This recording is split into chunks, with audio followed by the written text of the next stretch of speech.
Hey.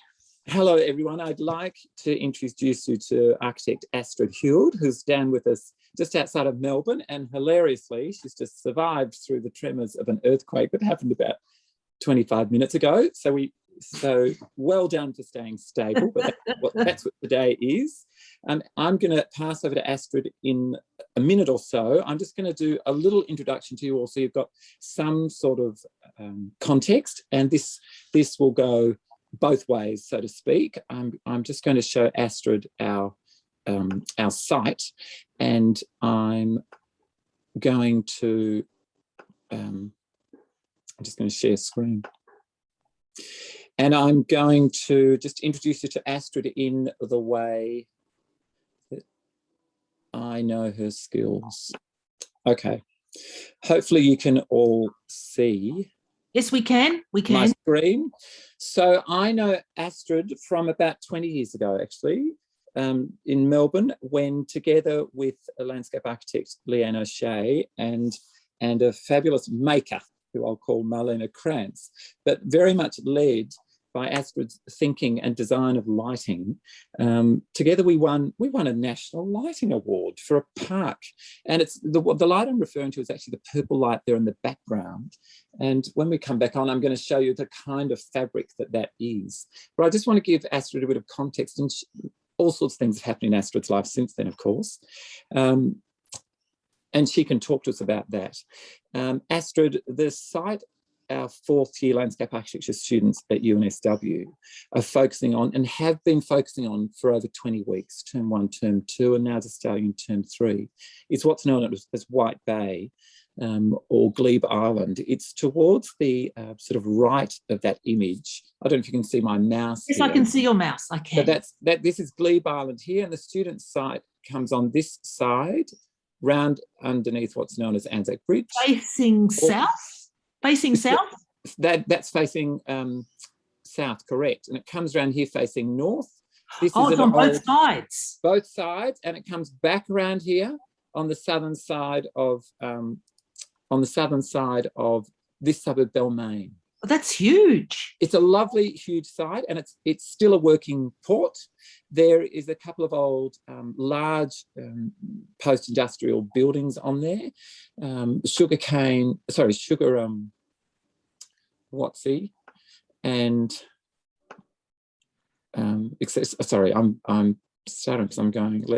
I just want to get off my sharing screen, stop sharing, and come back to not sharing. And just to finish my little tale, my whoops, Lord. Okay, so my design partner, Leanne O'Shea, landscape architect, myself, who were designing parks, we first saw a light in a restaurant that we thought was one of the most beautiful things we'd ever seen. It was called the Noodle Bar. It must have been 1999, and it was by none other than this fabulous woman in front of us, than Astrid Huld. And I've got a version of it here, but Astrid could talk more about it if we wanted to go into that sort of detail.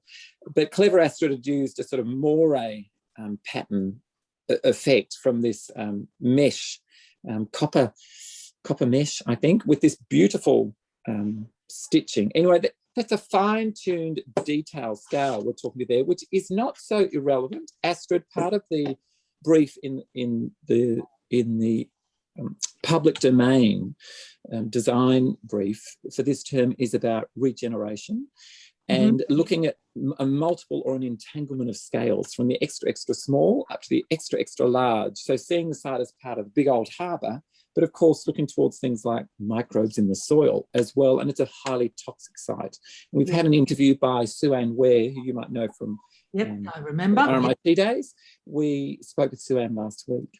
But we're very interested in the things you've been talking with me a little about, and I'll let you talk about that. Astrid, hello, Astrid Huld. What are you doing at Swinburne Uni, and what can you tell us? Right. So I teach at Swinburne University, and it's not actually, even though my background is architecture, after a foray in industrial design or product design or lighting design, rather than the broad scale of architecture, I became very much interested in materials as generators for design.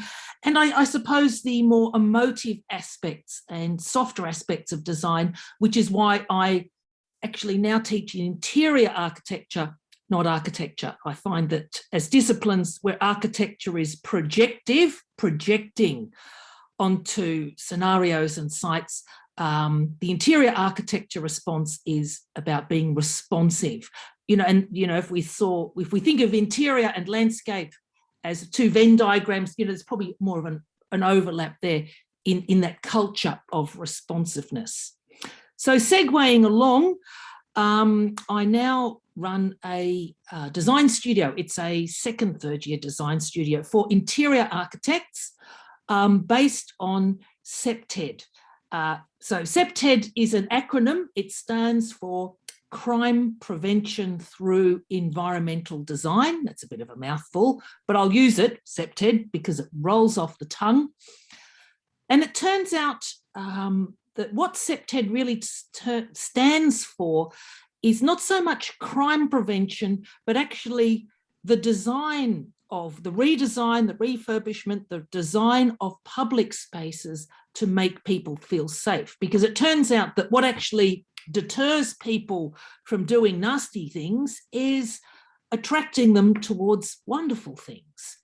So in that regard, our studio is very much concerned with environmental psychology, or that overlap between design and then the psychology of how do people actually respond to design. Because it's very well to look at precedents and look at what normal ways you generate designs and to impose solutions on a site. And it's a very powerful thing to have in your pocket, this idea that yes, there are class, sex, racial, cultural differences between us, but actually we humans, for all of our striving for individuality, there's actually a lot that unites us in the way that our subconscious in particular responds to our environment. So to have that in your pocket is quite a neat thing.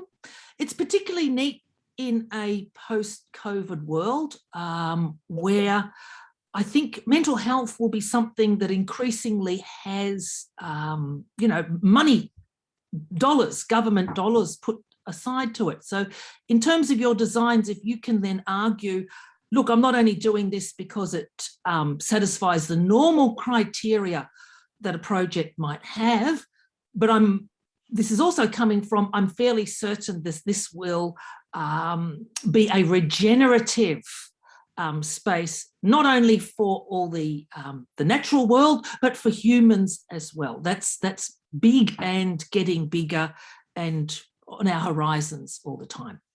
So that's a little bit of a blah about CPTED.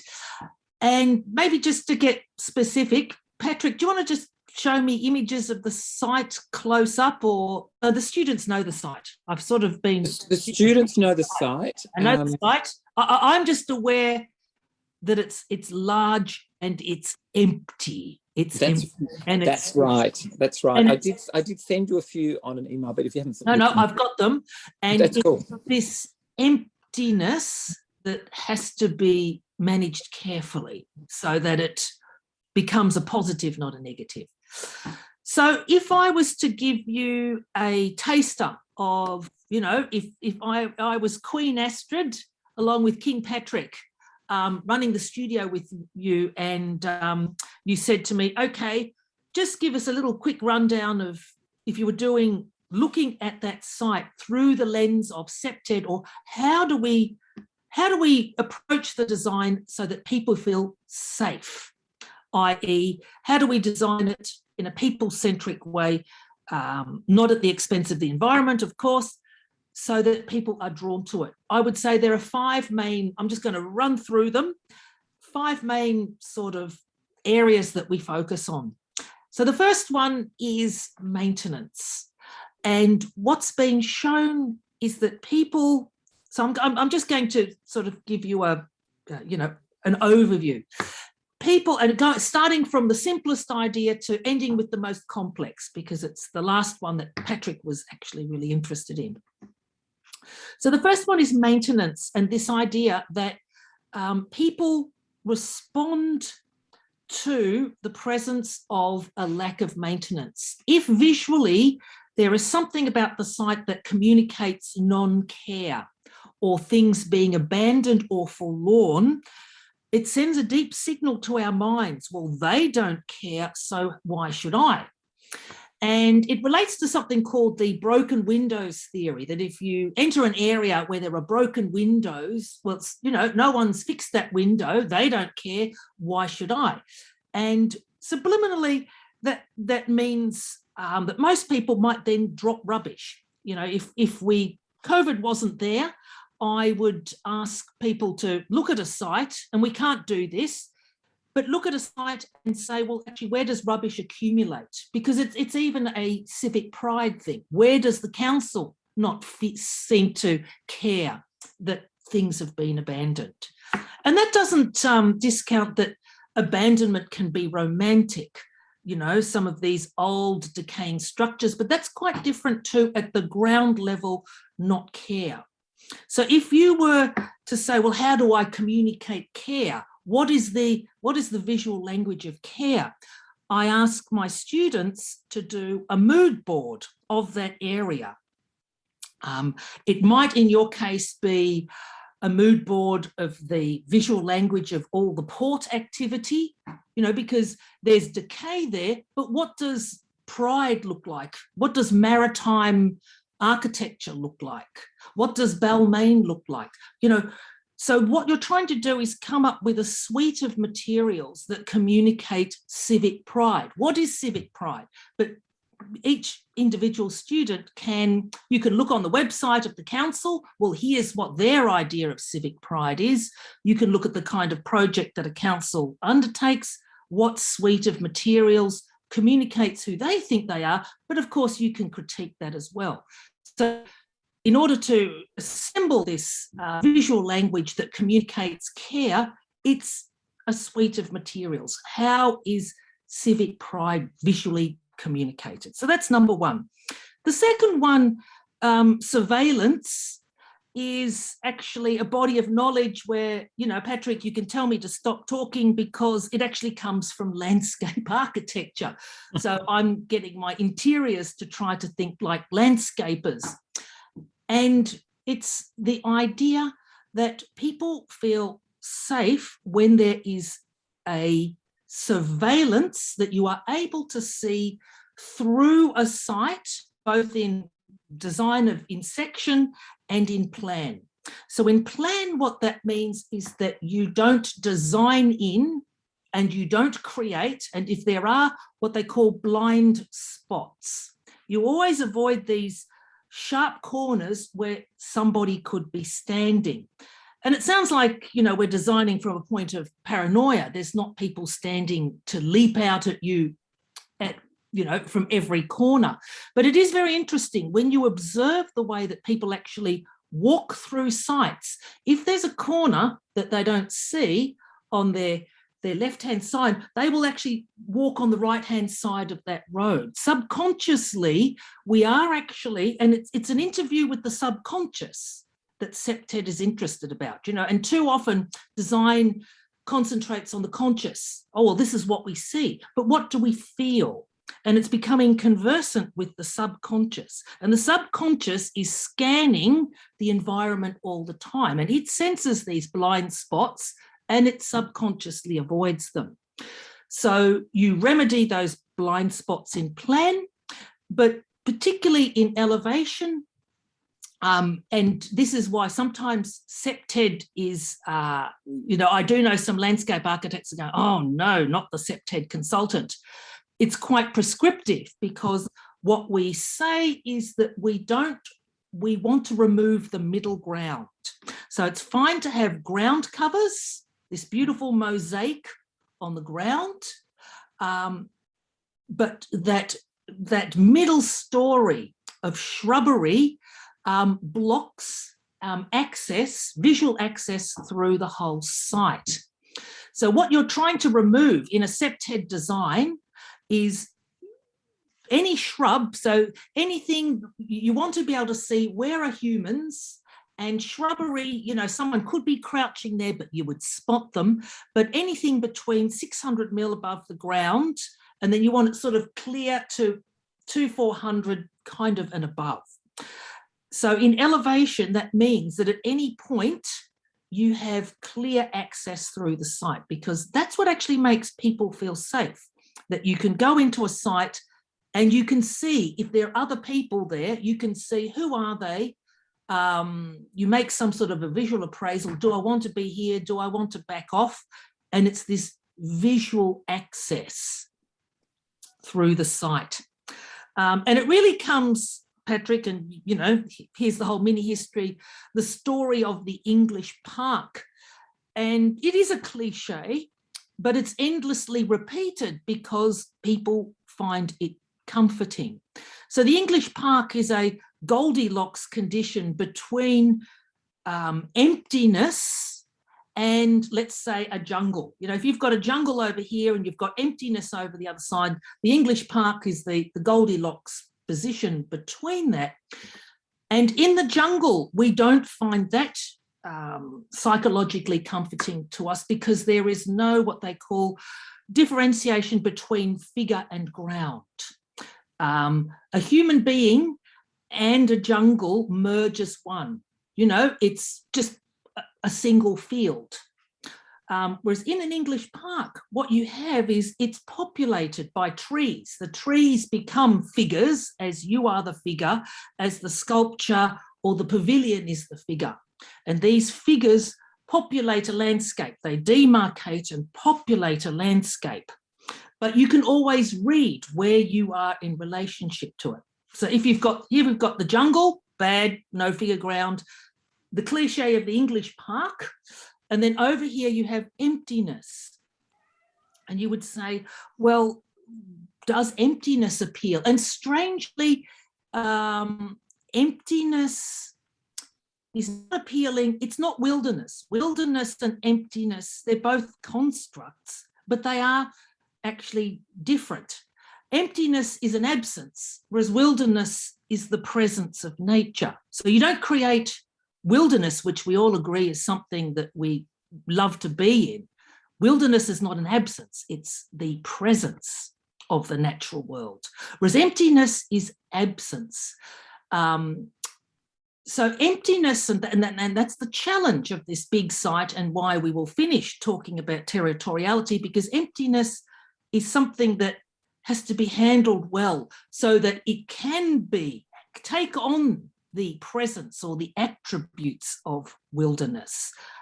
Because, of course, particularly during COVID, these large empty spaces they have the potential to be a psychological refuge, but you've got to design it that way so it is positive and not a negative. So we have the English park cliche, and I guess the role of the designer in a septet design is to make the cliche not look like a cliche, because of course you're not going to replicate an English park, you're just going to understand that you've got to provide, you know, visual access, work with first principles. You don't have to replicate a cliche, but work with first principles to be very inventive with the elements that you inject. You don't have to put in European trees and grass, be very inventive, but it's just this understanding of the forms, that you are not wanting to block sight lines.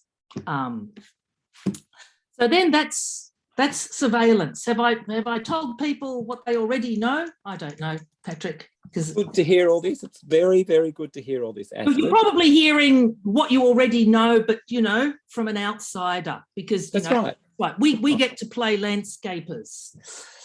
And as just so you know, what's quite interesting to this site is of the 71 students, yes, more than half have not visited the site. They're in China.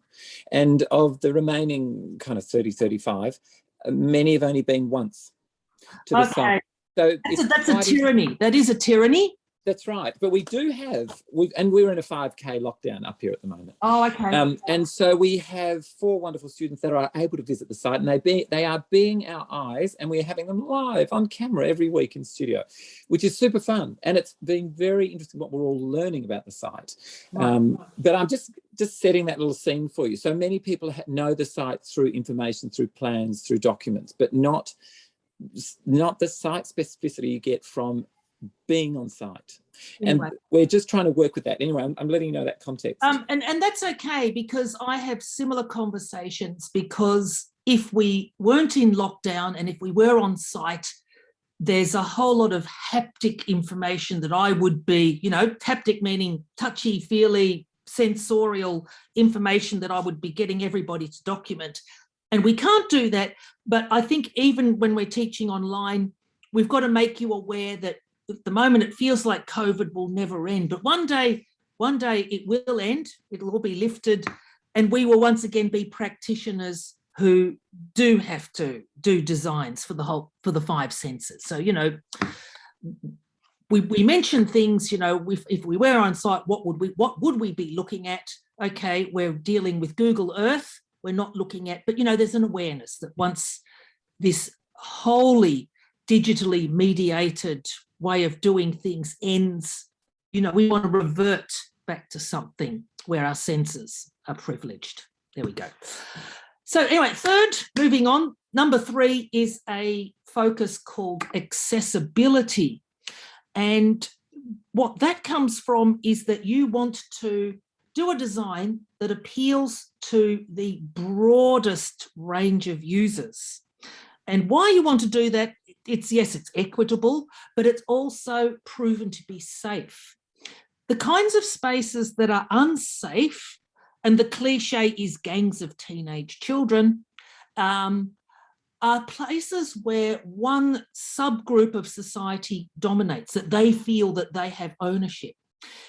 If a place is owned by everyone, or everyone feels that they have access to it, one subgroup then behaves differently. It's not mine to do as I wish. Once again, this is a subconscious feeling. It belongs to everyone. And where you feel that everyone is watching you, you behave quite differently. Everybody does that. You behave differently if your parents are watching you as to when, for example, you're just with your peers. And on a broad scale, that works at a societal level as well. So what that means is that in terms of the programs and what you put on the site, specifically, CPTED is always saying, please try to include the elderly, because the presence of the elderly has a calming effect on everyone. All the old folks are here. It's all subliminal. They are our elders. And also particularly parents with prams and children. People also somehow mute their behaviour because there's this idea, oh, everybody's here. So that could influence your program. Accessibility also says if it's old people, it's also people of all abilities. So it's not just the obvious thing, disabled people and ramps and having things at the right grade. That's equitable, but we all feel safer when everybody is catered for. It also means vision impairment, and it means that in your design, particularly with wayfinding, how you demarcate paths, you're always making edges very, very distinct. This is where we walk.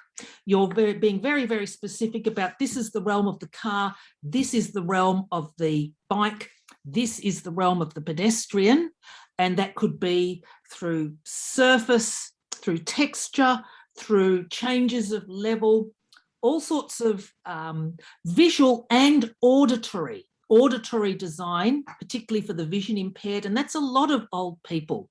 So to think about, what would it feel like, it's kind of nice when the path you walk on has a crunch, or that it's a boardwalk.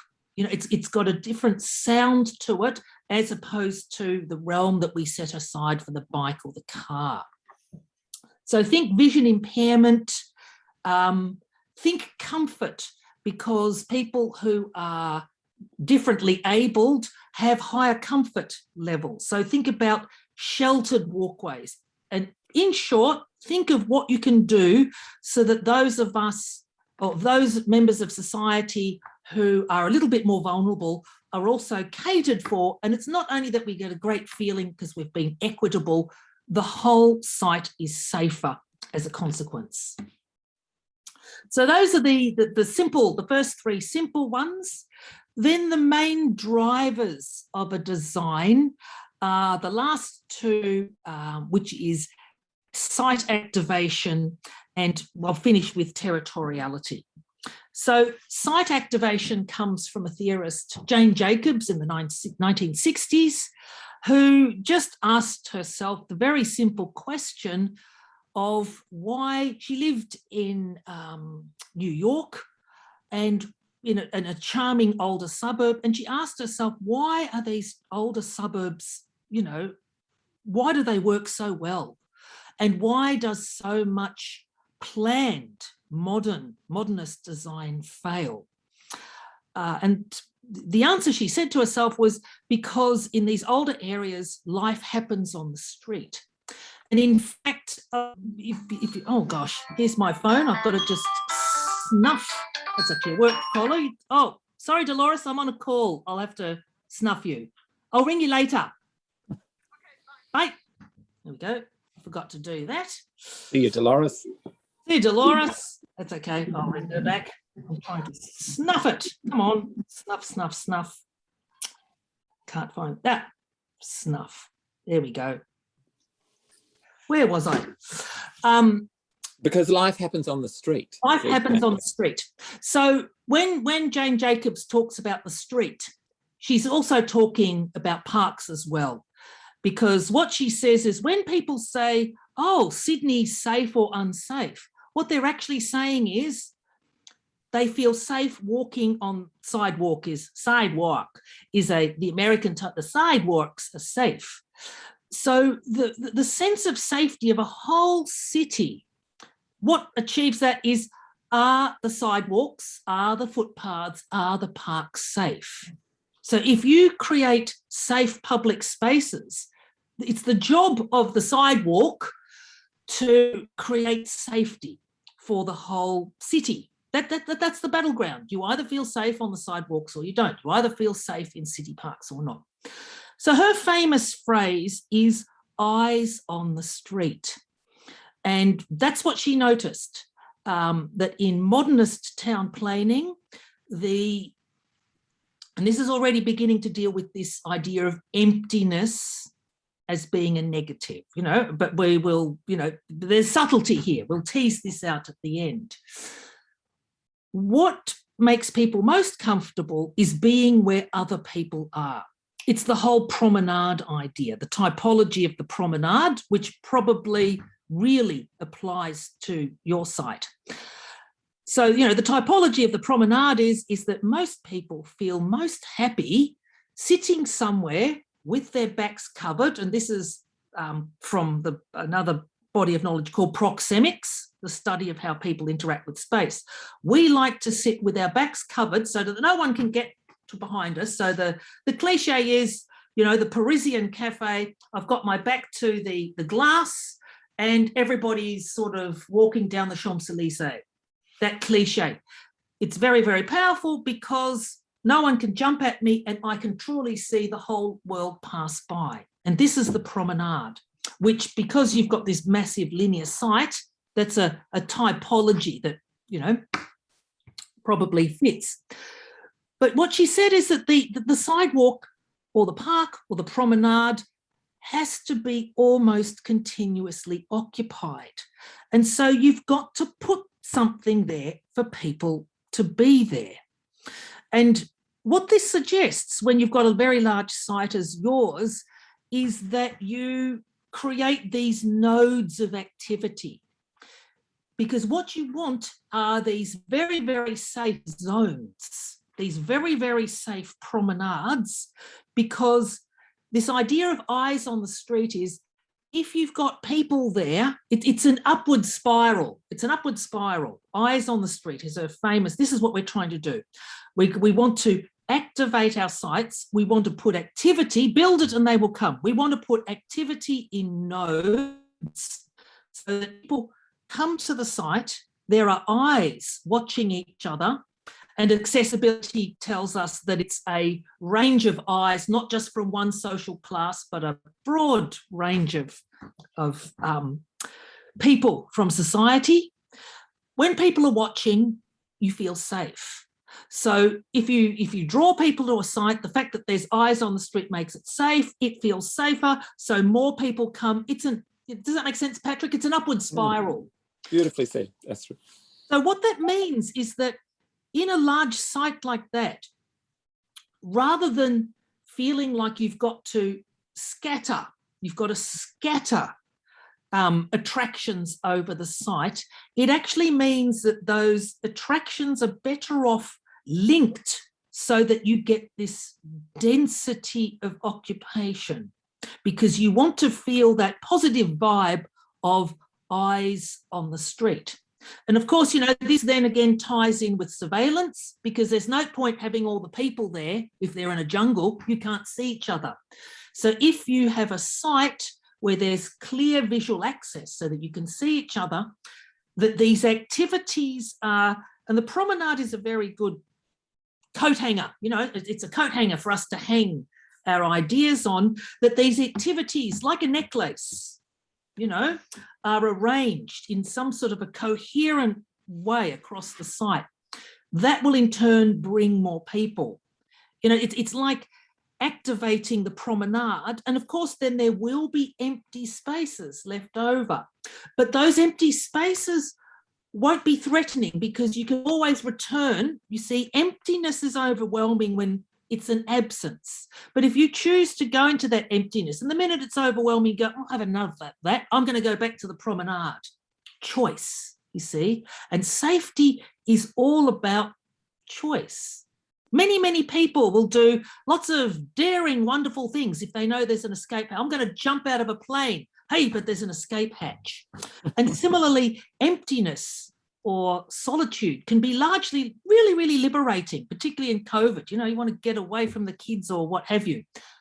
But the minute you've had enough, safety, back to the promenade. So it's this idea that, emptiness has to be handled. You've got to activate the site with activities. And in CEPTED, we call site activation the injection of programs. And you're particularly trying to find programs that work at nighttime, the nighttime cinema, the barbecues, that people are queuing up for, and, oh gosh, you've got it at 7. Well, we're waiting here. We'll wait here till 8. You've brought those people to the site, and particularly families. So you're thinking about programs that can be brought to the site. So that's Jane Jacobs.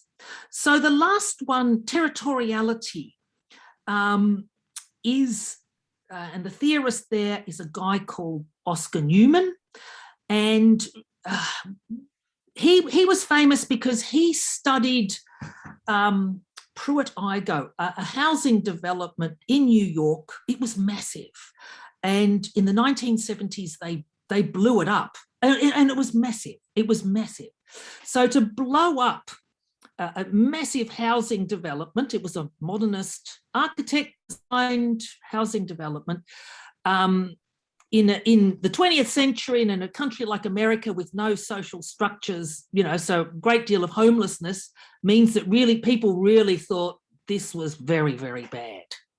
So he studied, what is it about modernist spaces?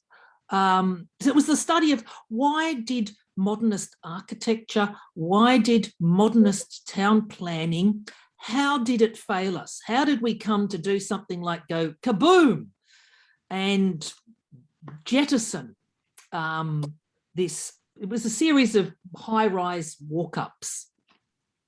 So what he found after studying why it failed is that people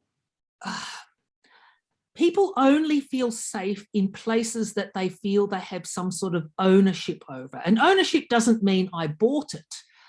It means as a society, you know, we feel with our public spaces, you know, our train stations, you know, if they feel safe, we feel like, you know, we have some sort of ownership over this. We're sort of proud of our civic infrastructure. So the problem with a lot of modernist spaces is that they are not defined, you know, on purpose. If you look at the early 20th century town planning ideas of Le Corbusier, you have these modernist tower blocks, and this is what Pruitt-Igoe was. In Melbourne, I'm not sure about Sydney, I've been to Sydney for a while, but our housing commissions too are these extrusions floating on a landscape. And the problem is that when space isn't defined, if space is not a place, people have no ownership over it. So it just means that it's just taken over by the most destructive, you know, the lowest common denominator, you know, young kids graffitiing things, acting up, what have you, which causes, you know, great unsafety. So his answer to this is, and hence it's called territoriality, is that you have to make non-places into a space. And this idea, I think, is very, very useful for your very, very large site. That what you have to do to turn that space, at the moment it's empty, there's an absence. And it's not to fill it up, to turn it into jungle, and it's also not to remove all of the emptiness. All that has to happen is that it has to be turned into a place. Now, a place, for people to feel psychologically that a space is a place, it has a number of characteristics. So this is his study. So this is abstract. He's was mainly critiquing housing developments and talking about housing and architecture, but these are principles that can be applied to the design of public spaces in general. So for a space to be a place, first of all, it has to have a distinct visual language. You walk into it and there's this unifying, there's some sort of element that unifies it, you know. The views to the water, do you know what I mean? There's a real character to your site already. But, you know, this comes back to maintenance, this suite of materials. There's something that unifies it. It has a unified character. The second is that at all of the gateway conditions, and remember I've sort of said with activation that we want these denser rivers of people where people feel safe, that when you enter the site, there is some sort of a gateway, and it doesn't have to be a silly arch. It might be a particular planting suite. It could be an abstract sculpture, but there is something that heralds some kind of a threshold condition that tells you, I've entered. You know, I am an entity, and you sense that because you've crossed over that threshold into me. The most important, though, is that in these larger spaces, for a space to be a place, it has to have a certain proportion. And we call the creation of place the creation of the urban interior. And this doesn't mean that you put walls around things, because the perception of interiority is not about being enclosed by walls. It can be a planting suite, it could be a curtain, it could be lighting, it could be something quite ephemeral. But it's a large empty place, and on one level it's got a coherent visual language that runs through it, it's got a coherent threshold condition, but that large space has to be divided into smaller human urban interior or room-like spaces. And the proportion of the space is also quite important as well. So think a square space, that's static. A double cube, that's dynamic. It's sort of the proportion of the space. When we say spaces are dynamic, it means that if they start to be long, there's an axis. You feel a pull along it. And I guess maybe the best way to summarize it is think of outdoor rooms, because what you're wanting for safety is for people to linger in rooms. People don't sit in corridors. You know, try it. Try sitting and eating your lunch in a corridor. Spatially, it's wrong. Because of that really, really long axis, you psychologically feel as though you're a bullet in a gun. There's this thing of move, move, move, move. Can you see? So it's a proportion. It's a proportion, a room-like proportion. You know, I get my students to experiment with golden mean proportions here, there, and everywhere. I just say, look, it's a cliche, but give it a go. Tell me it works. Tell me it doesn't work. And it doesn't have to be square at all. In fact, from when you look at what people think is safe and unsafe, it's actually these rounded forms, because we look at forms with our eyes, and that roundedness and wateriness rather than that jaggedness is something that we respond to. So I'm not saying overlay a grid, but what I am saying is think of that site and actually think that this linear journey, and in some ways that linearity, it's a plus. You know, you can impose that typology of the promenade, but think that that promenade has to be, that journey actually has to be broken up into a series of room-like experiences. And we know as well that a journey is much better when we have a goal. To think of that journey in terms of being broken up into paths and goals. That what you're wanting to do with territoriality is break up in some kind of a strategic way, break up that vast journey of traversing that entire shoreline into a series of subzones. And something will unite the site. You know, it could be the promenade, it may be a material suite, it may be some sort of a visual language of forms. Something unites that site because it's got to feel cohesive, and yet there's got to be subzones actually within that. And I think that's probably the best strategic thing that I can, I don't know, offer you in terms of how you might divide up the site. Astrid, thank you. You talk so eloquently and directly about these issues that are often hard to put words to and to put form and to put strategy to. So thank you for that. That's going to be super helpful. Something else we mentioned in our sort of pre-conversations, and I wouldn't mind you just touching into with lighting. Certainly there's several students have a bit of focus about lighting. And yeah, we had a few comments before. If you wouldn't mind speaking about that, it's certainly you and I spoke about it, and we've talked about it as the group. Prince Alfred Park is a park up in Sydney, right next to Central Station, that used, for the short story, used to feel unsafe. And after a good old redo, the lighting has been very crucial in it. And it starts high and becomes lower as you enter the park. And it also has very activated till sort of 1 a.m. basketball tennis court edge, which has been a great success. But you and I spoke about it, students know it. We may refer to that in your answer, but just this idea of lighting, super interested what your thoughts are.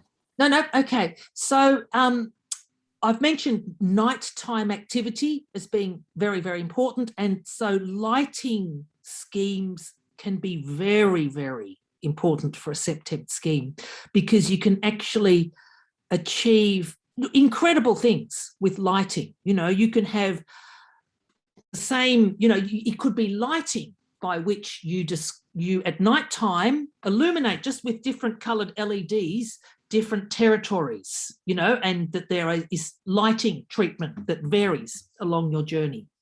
But look, just a few very general things about lighting. So currently with SEPTED schemes, there's a thing of the lighting source and the colour temperature of it. So what's happening now is that everybody, for energy efficiency reasons, and they should be, they are replacing the old sodium lamps. They are the yellowy. If you see a photo of an old street, it looks yellow. And any new development, it looks white. And people put in these very, very bright, very, very efficient LEDs. And what's been found is that what makes people feel safe is not the brightness of the lighting. So you don't get brownie points if you come in, because you can with LEDs, they're so efficient. You can light up, you can light up your park like the MCG. That doesn't make people feel safe. What actually makes people safe are actually, well, a number of things, 3 things mainly. One is that the colour of the lighting is more in the warm white to yellow. So when we went from sodium to LED, we lost something. It's warm light. The other thing is with lighting is people like their lighting to be consistent, so that what we're trying to avoid is that when you're, or the classic horror movie, when you're walking down a street, and maybe I'll describe the cliche, is that you go from one very, very bright light source, then it's dark, and then another very bright one. And what actually happens is that your retina, your pupils have to dilate and contract. And there's sort of a moment, and they call it the lighting drop-off, that you might be standing somewhere very bright, but if there's a sudden drop-off and it's dark beyond that, you've lost your surveillance.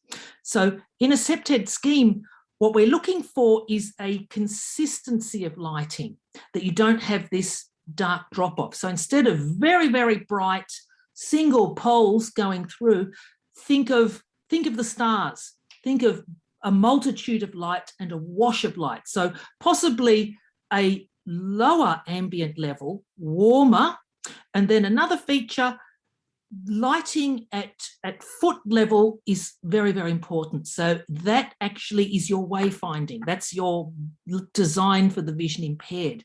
The lighting up of edges, so that at nighttime, rather than washing everything out as if it's central court at the tennis, we actually want warmer, consistent ambient lighting, but lighting where you're actually defining the edges of the paths, the edges of planting, and we're avoiding that, what they call the drop-off. The last thing, and this is a very, very neat thing, is that it actually turns out that the kind of lighting that we like, that is warm, is actually the kind of lighting that is great for the endocrine systems of nocturnal creatures who, this is that lighting pollution idea. So we don't want that bright lighting, that's light pollution. And we also don't want the light in the blue or the cool white tones.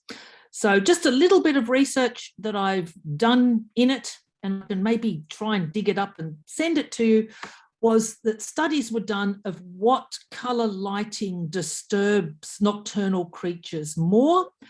And it was a sort of delightful image of a series of boxes, and they were, I don't know if it was mammals or just actually insects that they were monitoring. And it turned out that they had a warm white, they had a blue box, and they had a red, so infrared. And it turned out that the warmer the colour, the less disturbed, or the less effect, less lighting pollution you had. And that's because what really messes with the circadian rhythms of creatures is when we've got that cool blue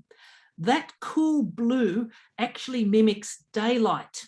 Whereas when we have the warmer tones, those tones are of sunrise and sunset. So you're sending a different message to the rhythms of creatures when you're sending them sunset messages, as opposed to get up, it's the middle of the day and the sun is shining. So that's that's a very nice little overlap there. We don't want this wash of white light. We don't want this white light pollution, and neither does the natural world. That's neat, I think. That's lovely. A little bit of sunset. Thank you for touching into that. And this idea of potential bird habitats on this peninsula of land that juts out into the harbour, and it used to be an island, we seem to think, and there is sort of an idea about what that could be going ahead.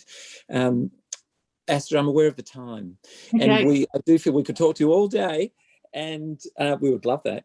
But yeah, I think I'll leave it. I think it's wonderful to hear you touch into these structures. It gives us a lot of language we can use in studio. I think if this was sort of a live session, there'd be many questions coming at you. But I think just touching this idea of the promenade, lighting, it's compartmentalisation really of spaces in a way. There's many references we can come in and out to. So that's super helpful for us. Thank you. Big space. And certainly I can already tell the site has, some people find it beautiful and eerie and wonderful, and other people feel more alarmed. But I can hear it. But I think what CPTED says is that all responses are valid. You just have to give them the choice. And you don't stamp out solitude for those, and that access to solitude for those who want that. But you understand that the vast majority of people, even if they say they're after solitude, what they're really after is sitting by themselves with their backs covered, watching everybody else being left alone.